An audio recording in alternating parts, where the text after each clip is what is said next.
Hi and welcome to the channel. Today we are going to unbox this Zotac RTX 4070 Super Twin Edge. I bought this for 39,000 pesos or around 673 US dollars. While you might think that this is above MSRP, it is actually below the average price of typical 4070 Supers in the Philippines. For current GPUs, we have an inflated exchange rate of $1 to 70 pesos instead of the actual rate of $1 to 58 pesos. Around the box, there's nothing much to nitpick. I have already nitpicked this before, I won't do it again, and based on comments, this is not worth nitpicking. If I'm very critical, maybe the two conflicting storms. Though typically they have different functions, it's just conflicting. Anyway, opening the box. Upon opening, there's a silver box, and it has a design which is surprising. Usually I get a brown or black box. Inside, you see the contents immediately, and it is worth noting that there is no top foam. Anyway, there's a foil package. It contains a manual, a robot toy, which I have built previously, and a rewards program, a 16-pin to two 8-pin PCIe power connectors, and the GPU itself.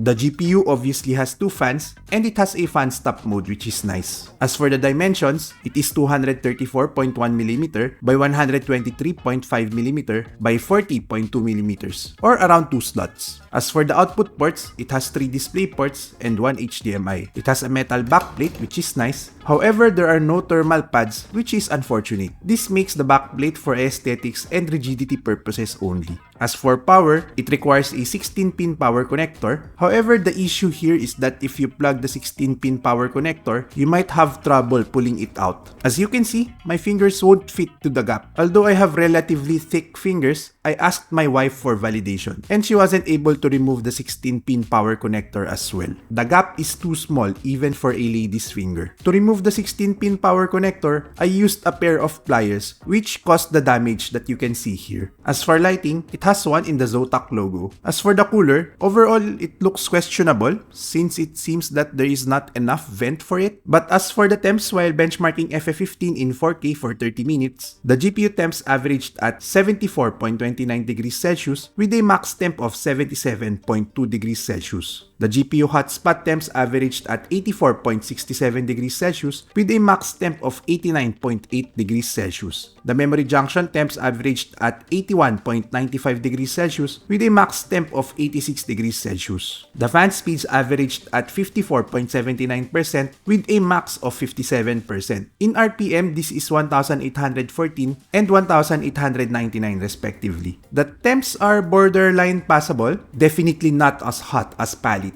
And as for the benchmarks compared to Palit's 4070 Super, on average Palit is just 2% better across all games in 4K, which is within tolerable margin of difference. And just to recap on this GPU, I guess the major design flaw is the inaccessible 16-pin power connector plug. The temps are borderline passable in an open test bench, so it is worth noting that depending on your case, this could get worse or better. But if you're looking for a relatively powerful SFF-friendly RTX 40 series, then this Zotac RTX 4070 Super is one of your best bets. Anyway, that's it for this video. Do let me know in the comments down below on what you think of this GPU. Thanks for watching. Do like or dislike and subscribe for more unboxing, SFF builds, and benchmarks. Bye!